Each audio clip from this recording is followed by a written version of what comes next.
Hi everyone, it's Ace here again. I wanted to talk about note-taking in our series on what it takes to be a good student to help you be successful in your learning. When I take notes, I really like to write things out. I feel like writing it by hand helps commit things to memory.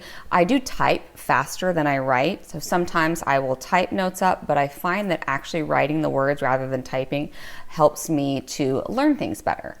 I've created a system that works for me. It's always important to find a system that works for you with the idea that you want to take notes. So in order to be a successful student, it's important to write down the things that are relevant or important to your class. So I have a few different things that I do. One of the first things that I do is I take note cards and I write down key definitions, or I'm a math teacher, so it doesn't necessarily mean that that only applies to vocabulary or English.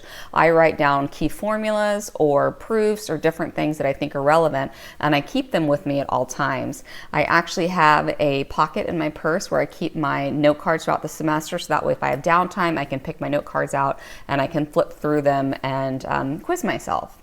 Another thing that I like to do is I like to have a notebook that I use for important information such as meetings and ideas. I put that in a composition book and I label it so that this is the third book that I used for 2020, and it's the first book that I'm using for 2021. Any important business meetings that I have, I write down.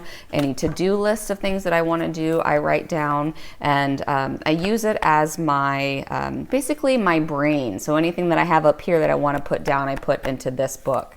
And when I know that I've successfully completed a page, I have a notation that I use to mark through the page. So I just take a line and I mark through the entire page, and so that I know that's done. Another thing that you can do is you can turn down the page to signal that you don't need that anymore. But notes for meetings, those are things that I want to keep, and so I don't turn those down. They're just like to-do lists or things, then I mark those off that this has been accomplished or completed. I don't tear any notes out of my composition book because it actually, the back ends will start to fall off, so that doesn't really work. If you wanted, you could use a notebook that's loose leaf like this, where you could tear out pages of things that you've completed. I use a notebook like this when I'm taking notes for my own class, because I then actually put it into a binder. I like to have, I don't necessarily use loose leaf paper, I'll use this, and the pages tear out really nicely. So if I'm watching a video, I will go ahead and title it, and I'll put the date in here, and then I'll write all of my notes down, and then I can file it into my binder once I know what it is that I'm working for. So speaking of a binder, when I have a class that I am working on, I go through and I create a binder with all sorts of different tabs. Obviously, I'm super organized, maybe a little bit OCD. This is not necessarily something that everyone will do, but it helps me if I want to refer back to something. So this is a class that I took last semester, and the different tabs that I have the syllabus, I have office hours where I will put notes that I've taken during office hours. I have a homework tab, and each of the homework tabs are labeled with a different section. I also have notes tabs. I have different notes for different sections and chapters.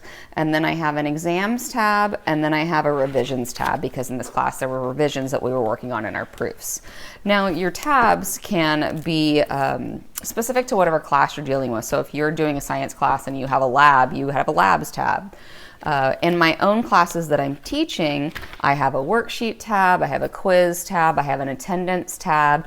It's just things that I want to separate so that I can go to, hey, I need to look at the notes for chapter 5 on this. I can go specifically to it. I hope that these tips have been helpful. Really, it's just that we have so much going on in our minds that we need to be able to write them down and have them. So it's not just like, it's like a filing cabinet. Our brain has so much going on in there. You want to be able to write it down so that you can reference it. So I've showed you about 4 different things that I do. Hopefully you can find something that works for you. But the most important thing to remember is you do want to write down things that are important so that you can reference them later on. Have a great day.